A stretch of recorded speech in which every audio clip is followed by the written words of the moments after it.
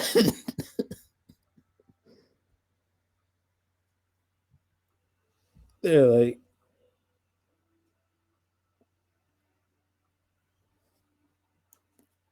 like, yes, they're like, yeah, and mind you, this is Texas, so fuck y'all know how they get down in Texas.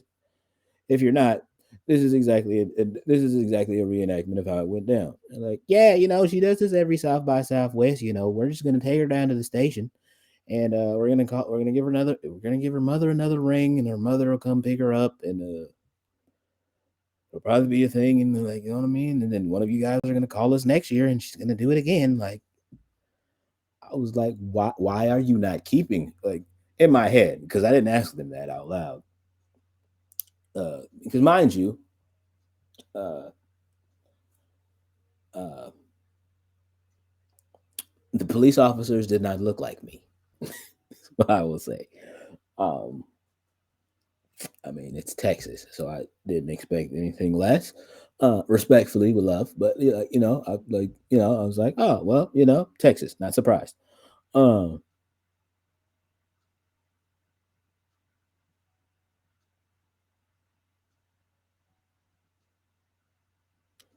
oh, you must have missed the part where I said she had a friend that worked at this hotel, so that's why the hotel didn't ban her.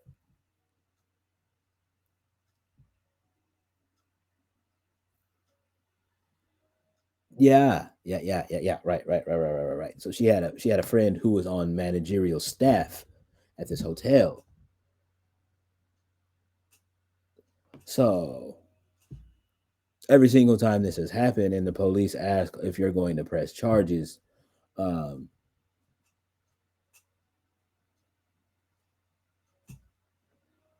this specific person on the managerial staff will just offer you some nice little perks so that you don't fuck around and press charges on her friend. Um, because she just wants to help her friend fulfill her freaky frog ass fantasy that she has. Um,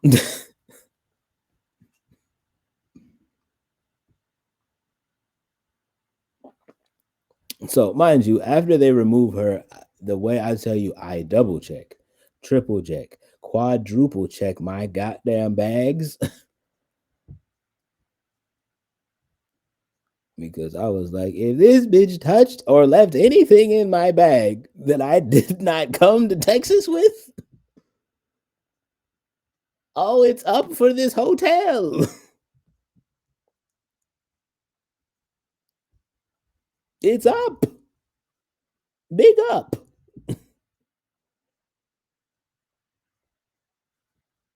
Oh, I was quite livid. I was quite livid. Now, that's not even the craziest part. Craziest part is next day we go downstairs in this sad hotel for breakfast. Homegirl's friend, who is the manager, walks up to me while we're eating breakfast. We're eating and laughing and talking about a completely different situation. And she's like, "Hi, I'm so sorry that happened to you. I'm so sorry what happened to you when you got here last night." She says, and I quote, "This usually doesn't happen that often,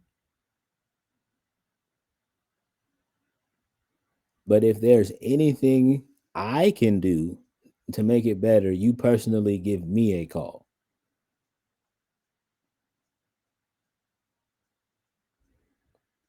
Mind you, this lady that I'm talking to is in her upper 30s. I'm in my early 20s at the time, so she probably thinks I'm just a young dumb idiot. And I was like, "Oh, word! It doesn't happen that often. That's crazy because that's not what the police said when they picked her up yesterday."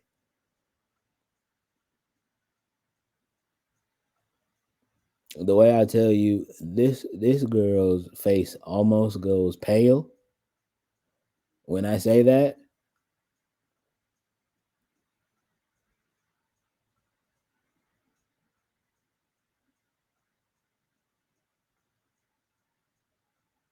She's like, "Well, what exactly did the police say?" I was like, "Yeah, they said she does this every year."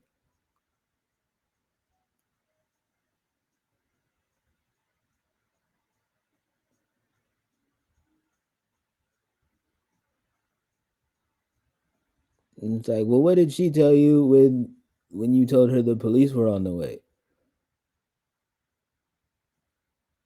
I was like, "She acted like this shit wasn't happening. She offered to give me a job."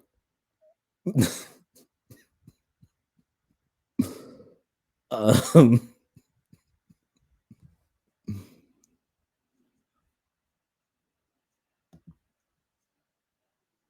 for those of y'all that are smart enough, y'all know what I'm talking about.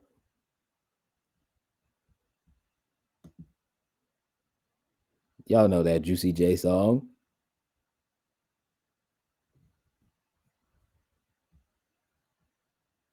Y'all know the Juicy J song.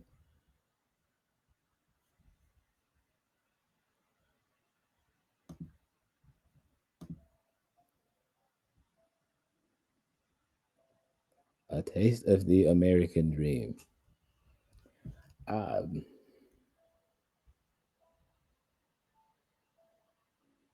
First of all, yuck, because Shorty wasn't pretty.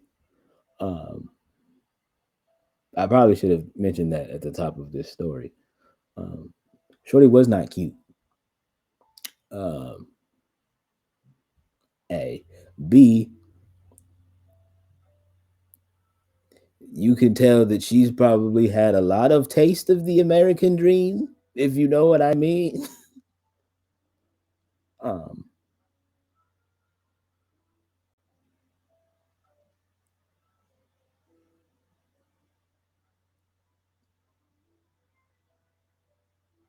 uh-huh. Mm-hmm. Because you obviously missed the second part when I said she looks like she's done it before to multiple people, and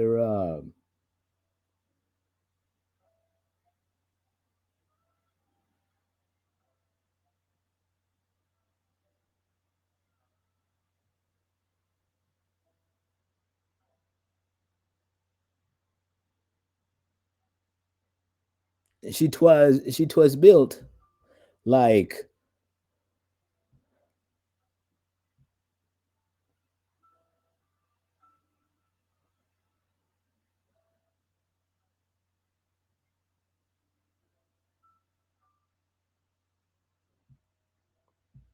she she twas built like if you put extra large clothes on her, they still wouldn't fit. So,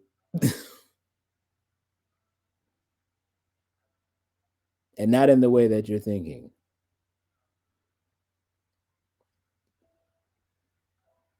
It's like, oh, so you think no, I'm talking about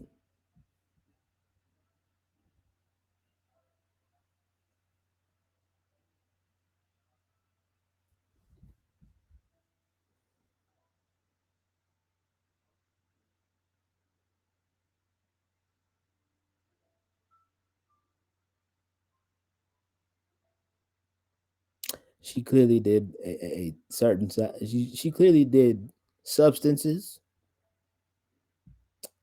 Couldn't tell you what kind, but I'm very sure substance abuse was prominent.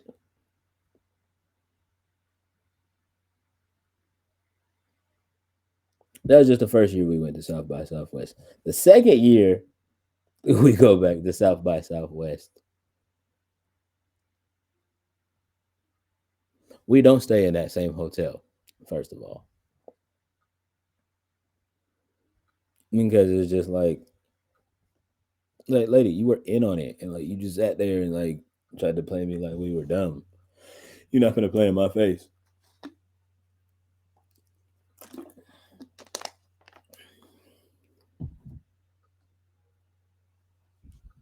Now, we are at a different hotel in Austin this time, the second year around. And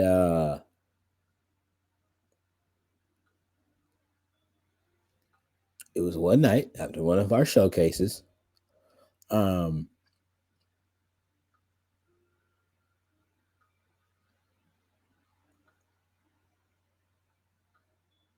and and I'm walking back through the hotel lobby, and the girl working behind the front desk, she was not the same lady that was working behind the front desk when I left. Um, which obviously means that this young lady was the was a part of the night crew. She sees me walk in and says, "Oh my fucking god, I cannot believe the." She doesn't even. She said, "I cannot believe the Papi Wavy is staying at the hotel where I work." Says it out loud.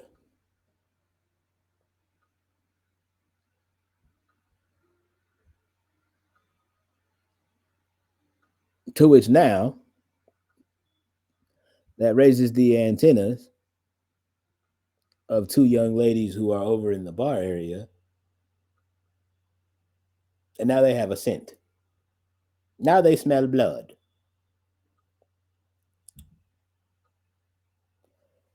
For those in chat that don't know the type of girls that I'm talking about, these are the type of girls that um let me describe to you what these girls look like. They were attractive young ladies. Yes, sure. But let me just tell you, everything on their body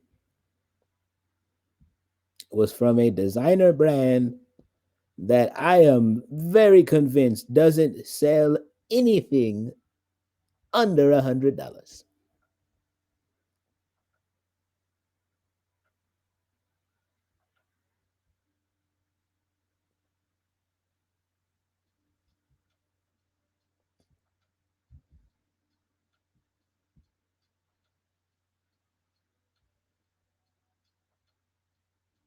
To which they both walk up to me and they're like,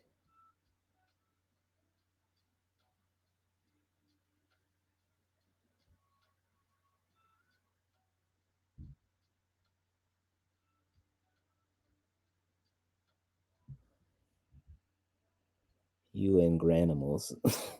You and granimals are not gonna worry me, you hear? You and granimals are not going to worry me.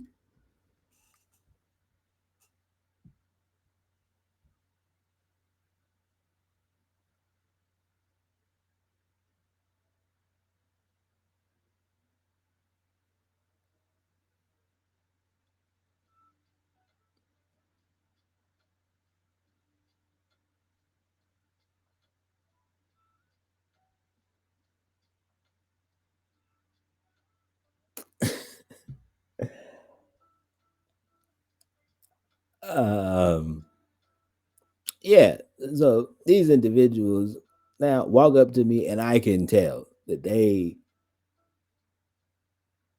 they're on the hunt, clearly. Um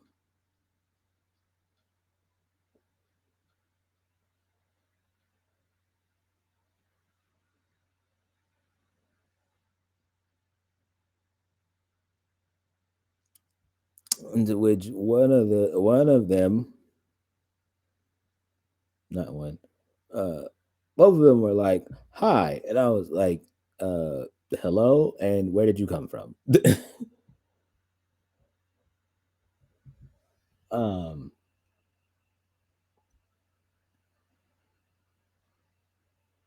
and they both gave me smart ass remarks. They both gave me a smart ass remark, which I did appreciate. Because I said, "Where do you come from?" And they both said their mom's scooter. Um, and I was like, "Okay, well, touche." That's like well. All right, bet you got me. Ha ha ha. um,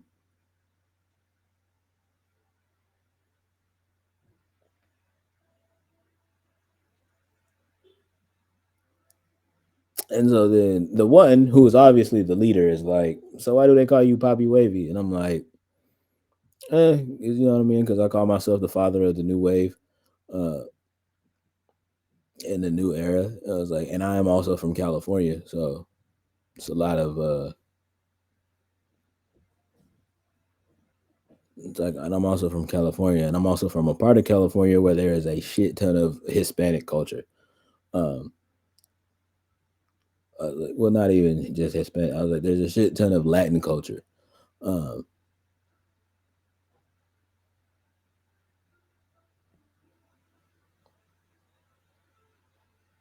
and I was like, and a lot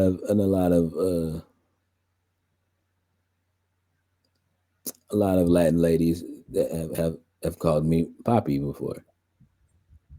So put the two together. I'm a wavy individual, and I'm the father of the new wave. So Poppy Wavy.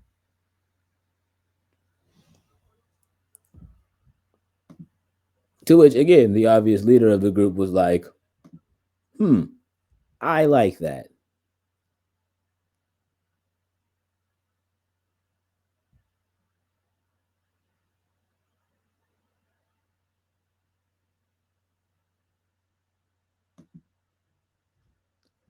Immediately gets straight to the shits. Just like, so how big is your house? I live in an apartment. By yourself? I have a roommate. So what kind of car do you drive? Don't have one.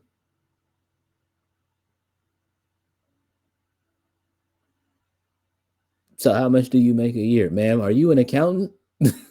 Why are you on my Johnson?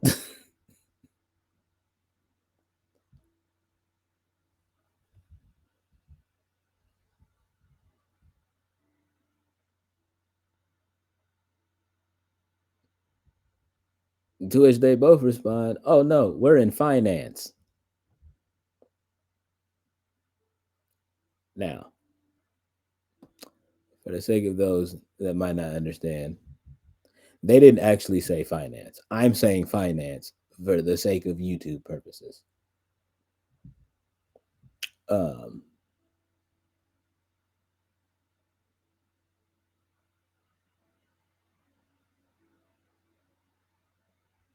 these were um,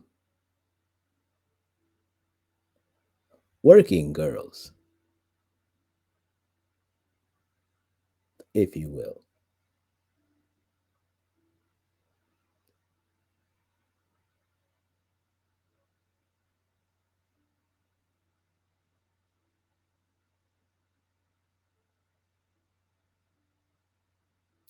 Came to find out a couple of days later that they were very expensive working girls. Um, I didn't purchase them, but I didn't make a purchase, but from someone else who we were running around South by with, uh, made a purchase um, for an evening of an evening. You said more power to them? Exactly. Because the way, as soon as they were like, oh no, we're in finance, I said, oh my, if you'll excuse me, look at the time. I have to go. And I walked over to the young lady who was working the front desk. She was like, I'm sorry, I'm just a really, really huge fan. And da, da, da, da. I was like, I understand that, sweetheart, and I appreciate it. I appreciate that, and I love you for loving me. You know what I mean? And I love the fact that you love me as much as you do. Word to the wise, When you see your favorite peoples walk through here, do not make it obvious.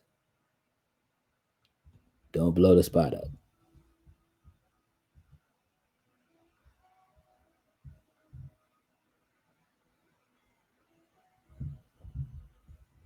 Please and thank you.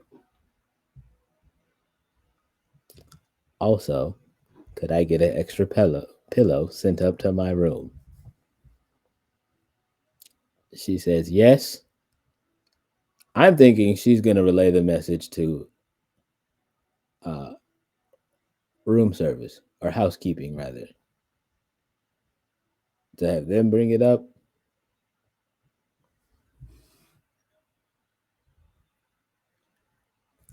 Tell me why. I get out the shower, get dressed for Betty by or whatever. I hear the knock on the door. Guess who decided to make a personal delivery of said pillow? Uh huh. Uh huh. I said, sweetheart, if you're up here, who's at the front desk? To which she responds, no one. No one. I'm the only one on staff tonight. Ma'am, why are you up here? Why are you up here? Go do your job. Why are you up here?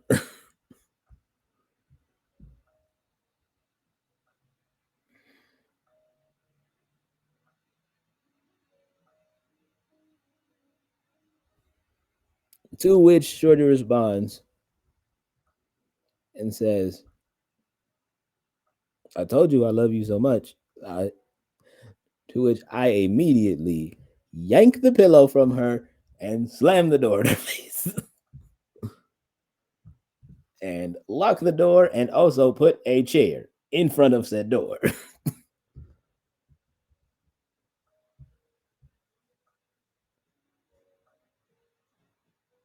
Not a chair. I put the coffee table in front of said door.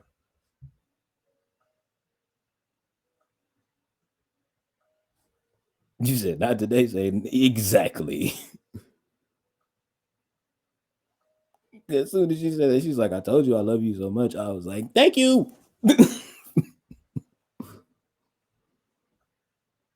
Like, thank you and goodbye.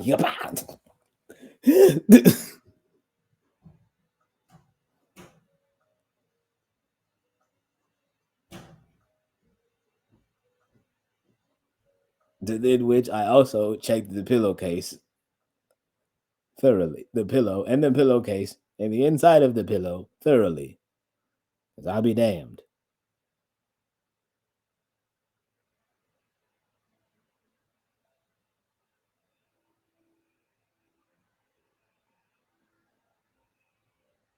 I was like, oh yeah, nah.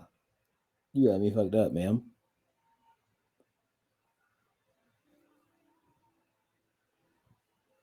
All the way. Lady had me fucked up.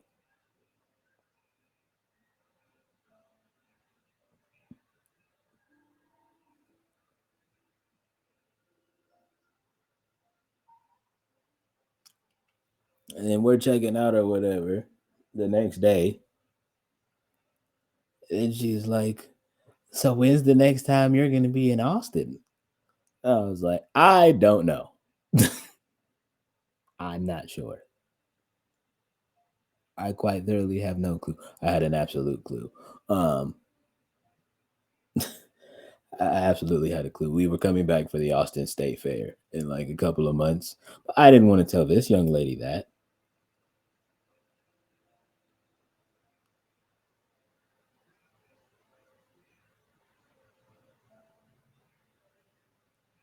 Lady said that young lady said, "Fuck this job. I'm gonna deliver this man the pillow myself."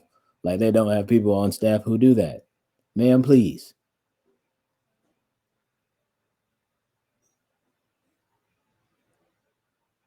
Not today.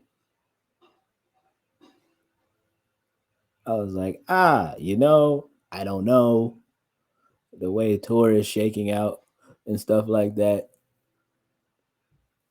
You know, I'm not sure.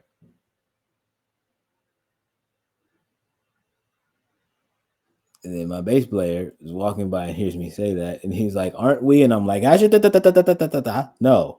no, no, no, no, no, no.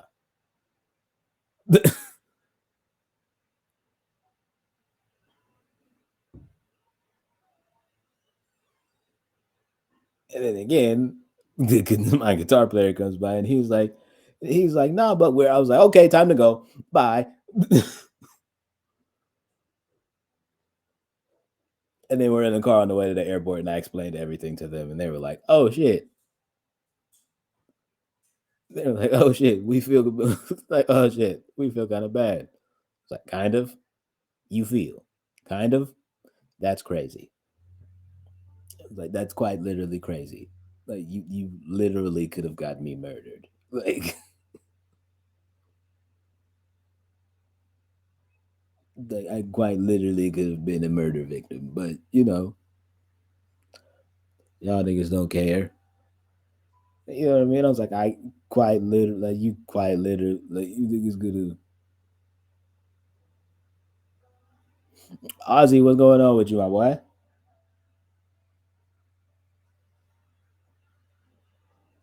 Yeah, I was like, yeah, quite literally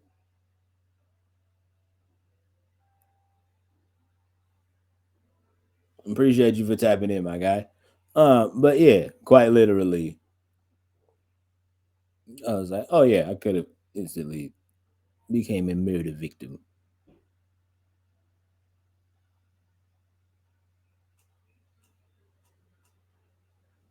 because of this chick. And yeah, after that, we went on to do more things, more shows. Um,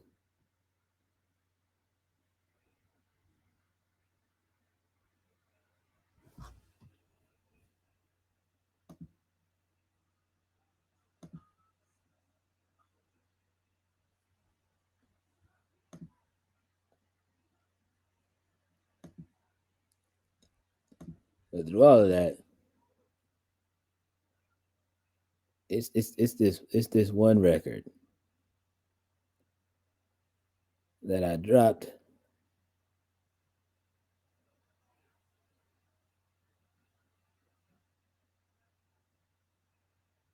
during that time period that I just um absolutely love so much.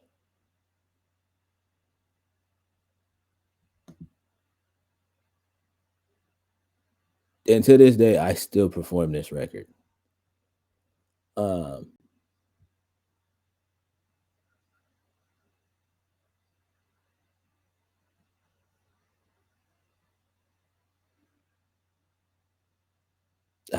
yes, October 19th, 2019.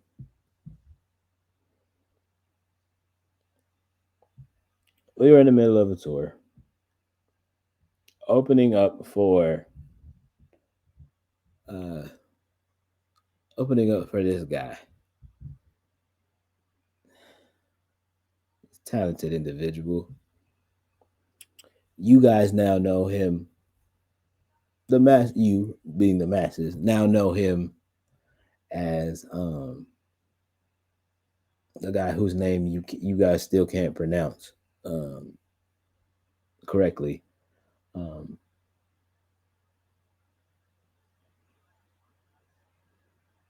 his name's Amine. He had a record out at the time that was bubbling called what's that joint that all of you guys love so much? Oh, Caroline. And for those of you guys that aren't familiar, that record goes a little something like a bad thing, fine as hell, thick as full. Oh my god, that's my baby, Caroline. You the fine, mighty fine, study really like a pro. Yeah, yeah, that I mean it. Um, we're doing a couple of dates for him or whatever, Um,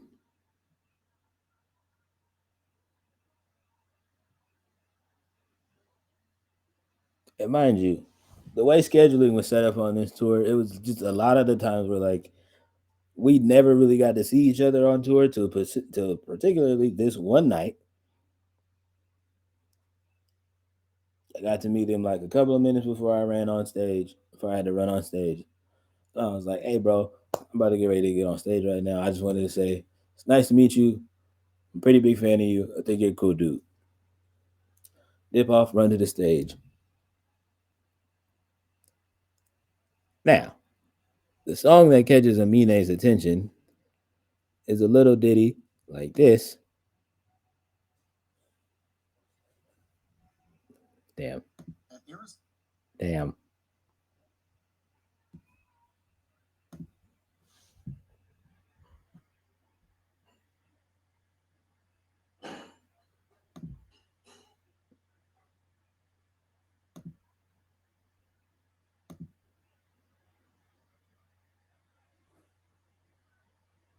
Damn.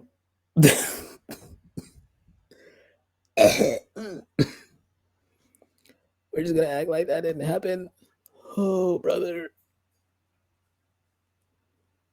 Holy shit. It's really late. It's looking like it's about time to fuck it up.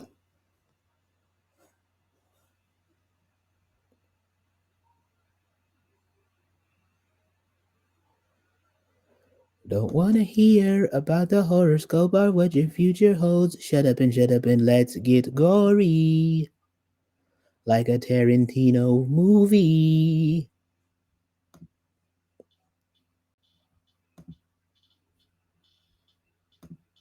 Okay, the one song that got Amine's attention was this little ditty.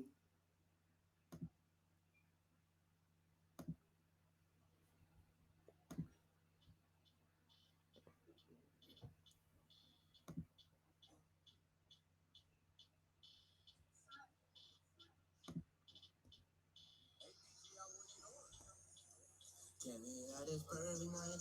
Could you just highlight? Girl, I just need a night, and I might change your life. Can we have this perfect night? Could you just highlight? Girl, let's make every night an extra special night. Can we have this perfect night? Could you just highlight? Girl, I just need a night, and I might change your life. Can we have this perfect night? Could you just highlight? Girl, let's make every night an extra special night.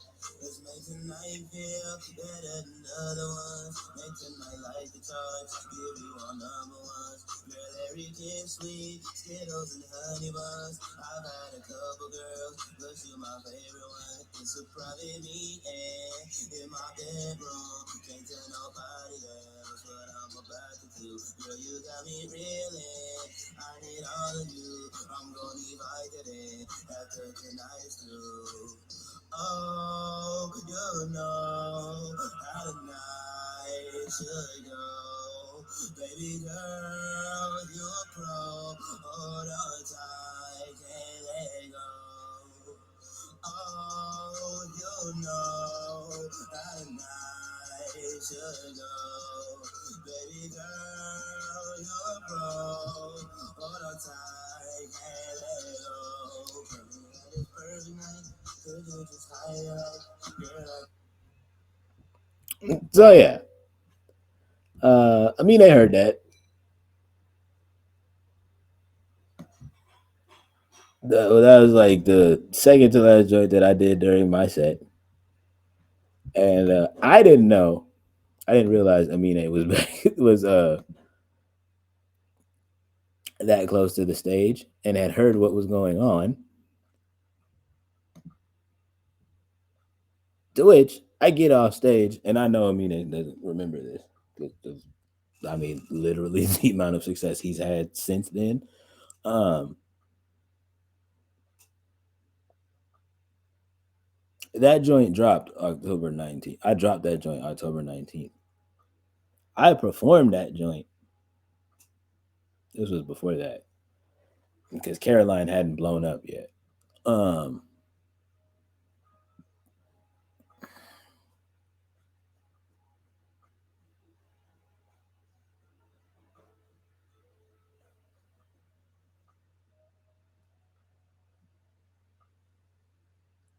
But yeah, I get off stage. You know what I mean?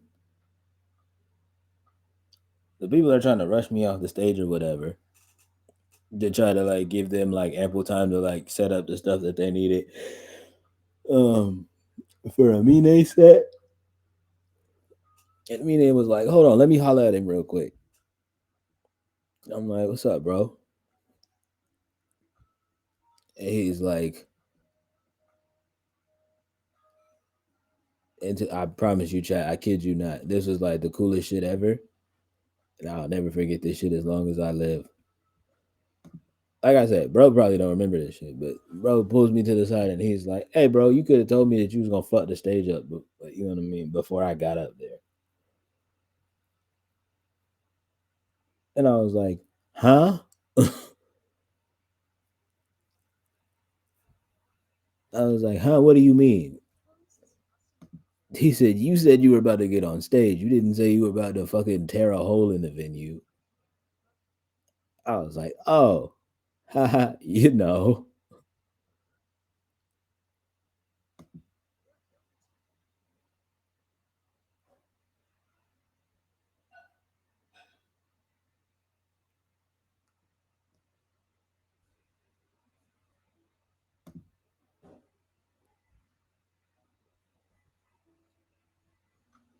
I was like, "Oh, haha, well, you know." And he was like, "So when's that joint dropping?" And I was like, "Which one?" I was like, "Which one?" Because I had like 4 or 5 in the set that aren't released yet. And he's like, "The second to last one." And I was like, "Oh, Perfect Night." I was like, "Yeah, I don't know." I was like, "Yeah, you know, I'm not sure. I'm quite not sure when that's going to when that shit is gonna see the light of day. I don't know. I didn't know."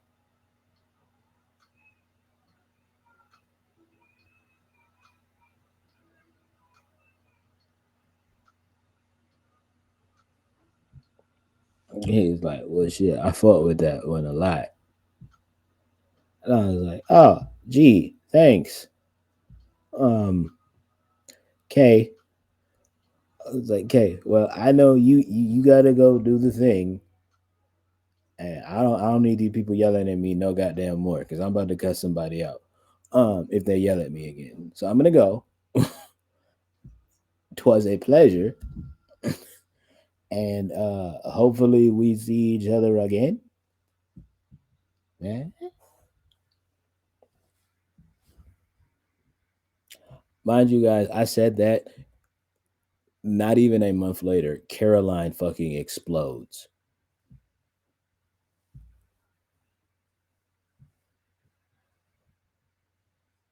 Mind you, Jack, I knew the song was going to explode because of the response it got at that show.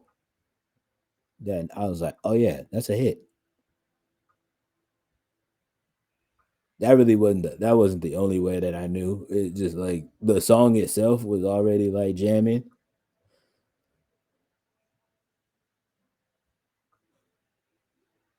but it's just the way that like these folks knew like these folks. I'm talking about these folks knew every goddamn word.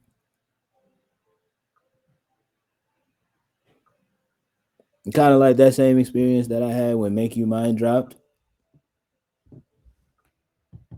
That, but everybody in the venue singing that bitch. I'm talking about even the security guards were like, "Let's get gory, like a Tarantino movie." I was like, "Yo." I was like, "Oh yeah, this." I was like, "Oh yeah, this song is out of here."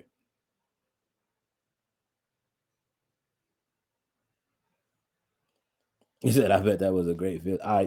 I'm sure. Um,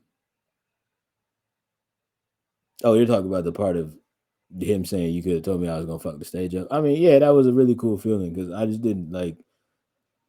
at that point in time, like it was like that thing of where like he was on his way up.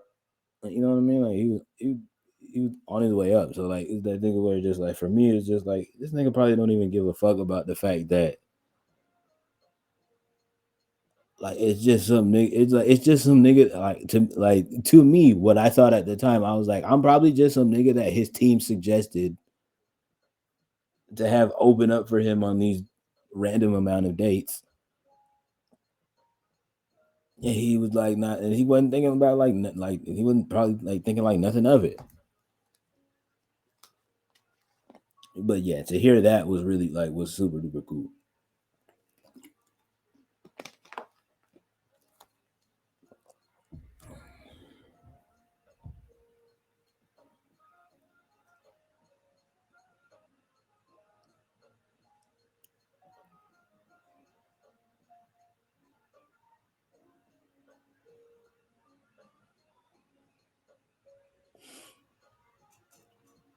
But yeah, it was that. Um. So yeah, everybody in the video just like let's get. Yeah, everybody. I'm talking about. Everybody knows every single word of that song. Every word, every ad lib. It was amazing. And I'm sitting there telling my bandmates at the time. I was like, this is a hit. And they're just like, what? What are you talking about? Like, you say every song is a hit. I was like, first of all, no, I don't. Not every. I was like, but this one right here, I was like, mark my words. In a couple of months, we're gonna hear this joint on the radio. I was like, we're gonna hear this joint on the radio, and I was like, and this nigga's gonna have an album coming out. Lo and behold, a few months later, and Caroline is one of the biggest songs in the world. Yeah, a couple of months later, Caroline happens to be one of the biggest songs in the world. Watched him have an interview with not the Breakfast Club, with Ebro and them in the morning because he was promoting his album at the time.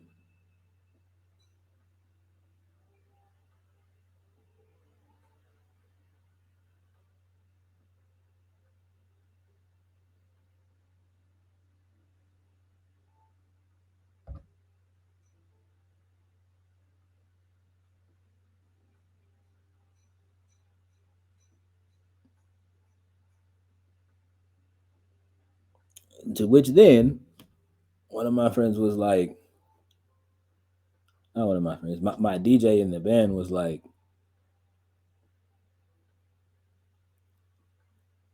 hey bro, Amine's album drops this day. A week before, you should drop Perfect Night. Just for him. Like, you know what I mean? Just to like show him some love.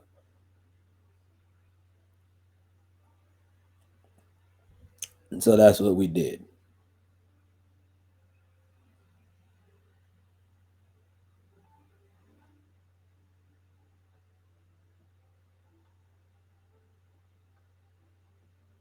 Now, as y'all know, the other half of that story is I had a lot of things going on with somebody who was very, very special to me at the time. Um, and y'all know how my 2019 ended, um,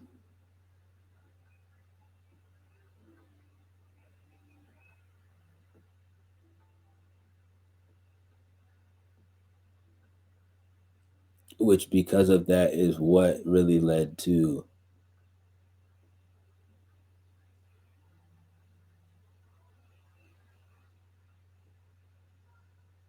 the ending of an era.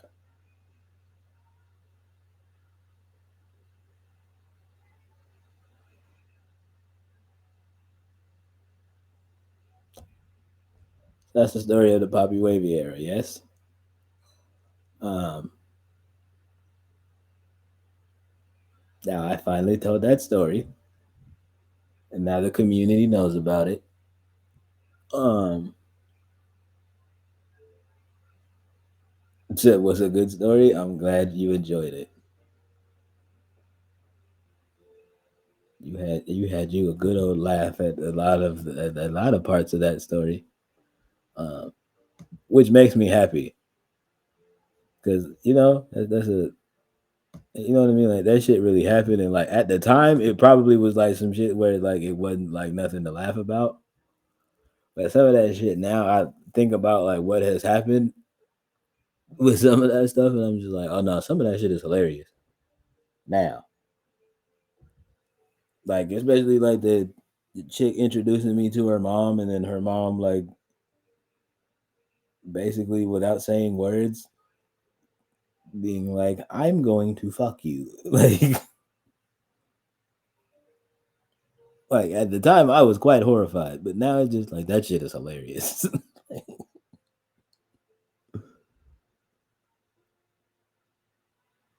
It's like,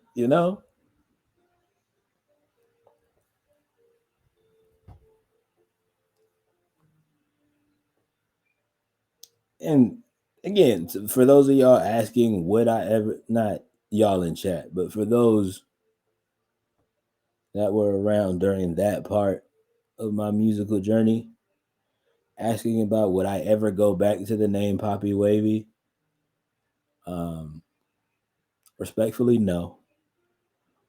Um, Not because I'm ashamed of anything. It's a part of the like, you know what I mean. It's a part of the story. It's a part of the journey. It's a part of how we got to where you know what I mean. It's a part of how we got to where I am now. Um, but just respectfully with love, no. Um,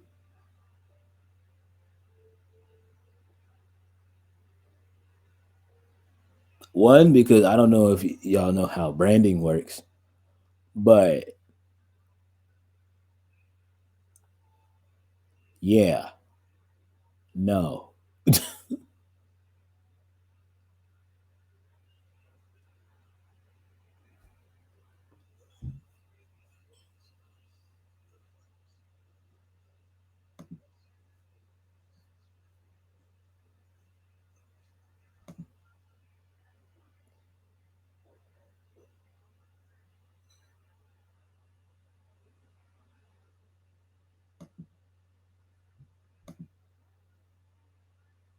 I would quite literally have to go through and like rebrand everything. And for what? Just so y'all can relive y'all 2017s and y'all 2018s? Like, nah. It happened. It happened. It was a time.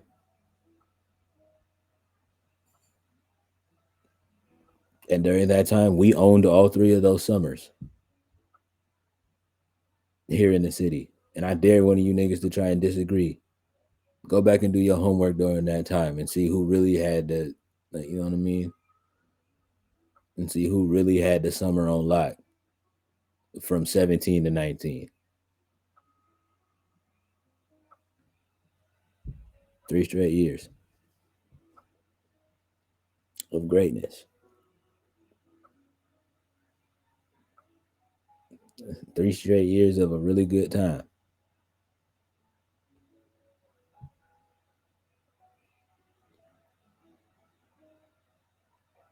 you know?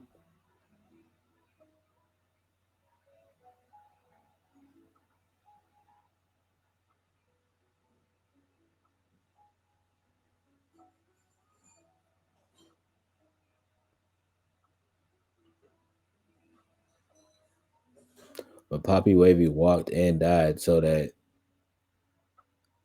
Bambi could live and fly.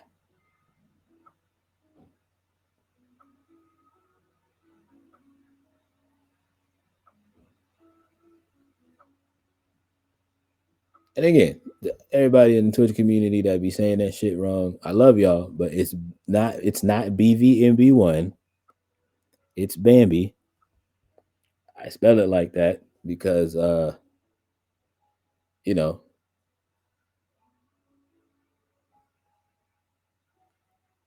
If I spell it differently,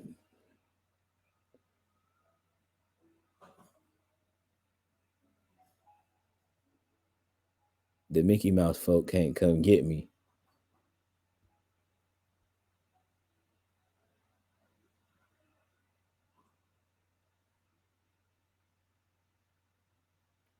And for those of y'all people that don't believe that that's not a like that don't believe that like that's like a real thing or whatever.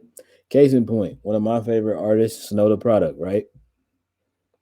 When she first started out, she used to go by the name Snow White. Guess who expeditiously sent her a cease and desist? Mm-hmm. Mm-hmm.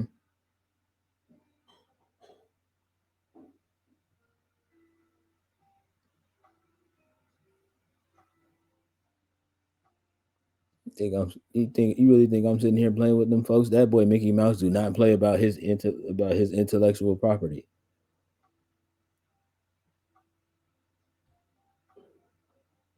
Quite literally told her and her team, "Hey man, that Snow White shit is my shit. Tell her to knock that shit the fuck off, or else."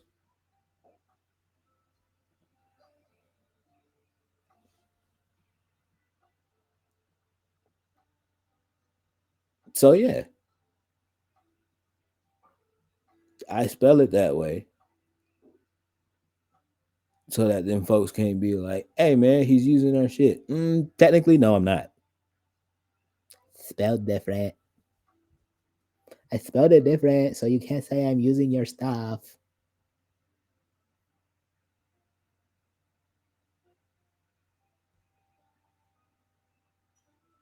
I told you I'm kind of smart a little bit. I know what I'm doing when it comes to this shit.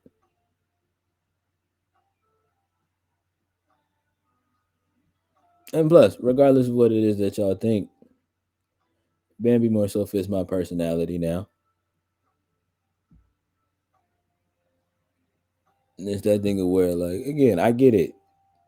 For y'all motherfuckers that like really haven't seen the movie, or y'all have only seen the jokes that like Family Guy has made about Bambi and all of that shit, cool. Ha ha. Hardy hard. Have your laughs.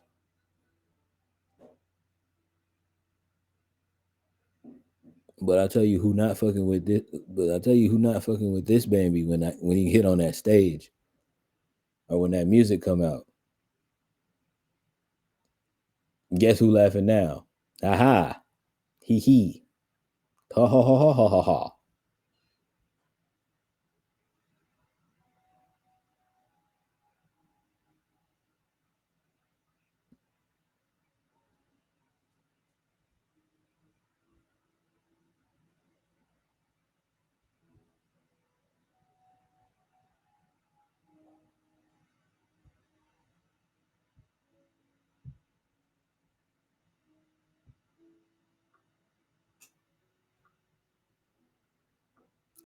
Quite literally. I'm not gonna say that I'm like the sole person that caused a pivot that helped cause a pivot here in the city. Um,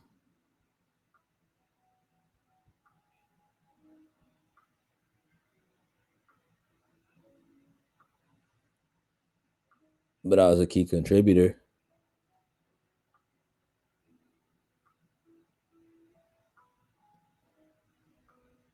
I was definitely a key contributor.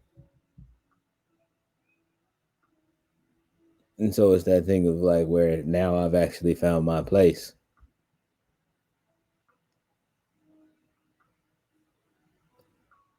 Now y'all niggas want to make all the jokes and shit, right? It's cute. It's real cute. Don't bother me none, but it's cute. Like, you know what I mean? We enjoyed it. Hope you had your laughs.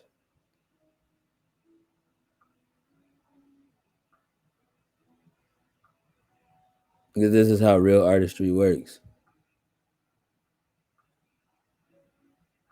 I went from running a whole air. I went from running a. I went from having a whole era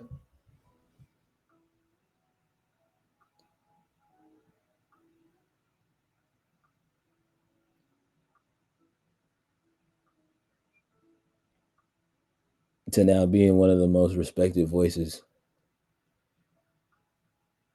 in this space.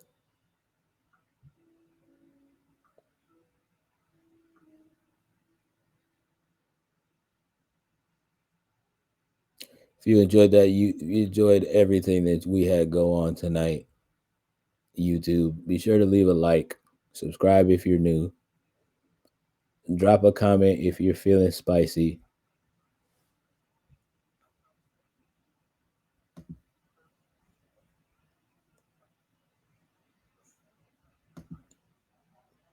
And yeah,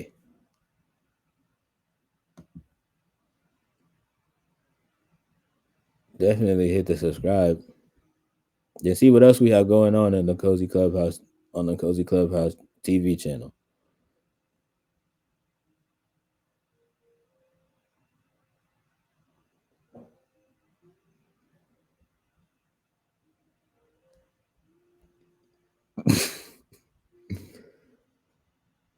As long as you know that you are a spicy lizard, that makes me happy for you.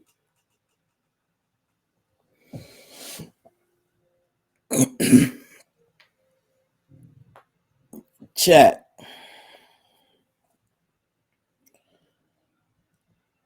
And for those of y'all that will be here tomorrow during the R&B church service, we will be highlighting the leaders of the new school.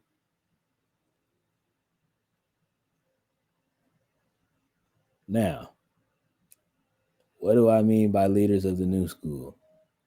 They have had to have dropped a song from 2010 and up.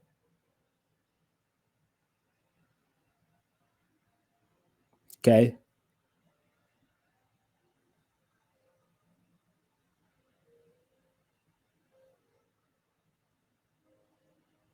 I was gonna be pettier. I was gonna be pettier and say 2019 and up, but the way y'all list would have been exponentially.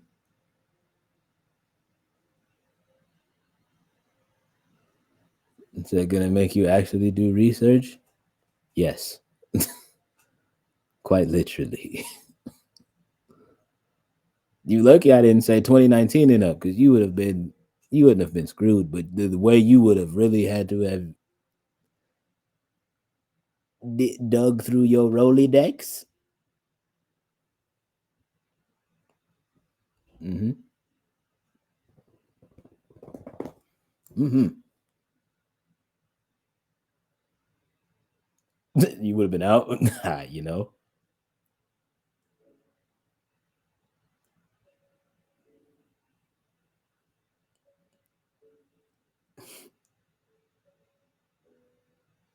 Yeah, man. Tomorrow we're gonna celebrate the leaders of the new school.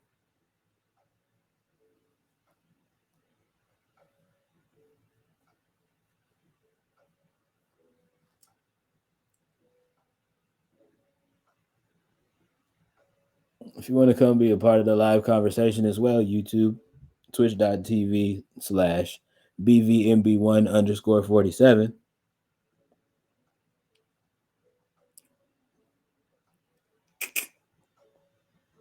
It's Bambi 47 in case you didn't know.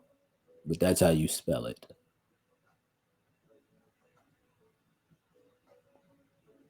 So you didn't know. Come holla at, you know what I mean? Come holla at your boy. Come be a part of the chat.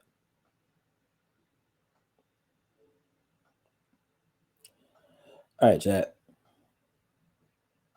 Love y'all. W podcast stream as always. I don't know who I want to send. I don't think I'm gonna send y'all to anybody this week. Next week I'll send y'all off to somebody. I'm not gonna send y'all to nobody this week.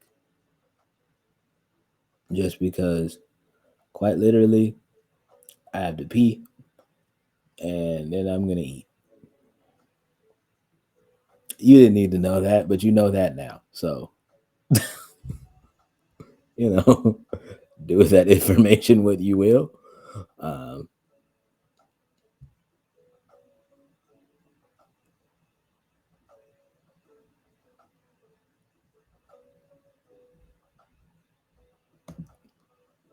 sharing is caring is nuts, but also not a lie. So that's a thing. Um, yeah. Till then, the next time. I love y'all. If this is the first time you are hearing this, if you have the first time you are hearing that today, um, or this week, or even this month, know that you are loved. You do matter. Your life does have value, and you are important. Um, for all those in my chat, W stream, as always, I love you, and I already miss you. Um, oh yeah, tomorrow same time as today. You know what I mean? I already know I'm on the left coast, so 5 p.m. PST. Uh, meet me here, beat me here. Um, make sure you have your good seat for the R&B service. Um, yeah, all that being said, love you, and I already miss you.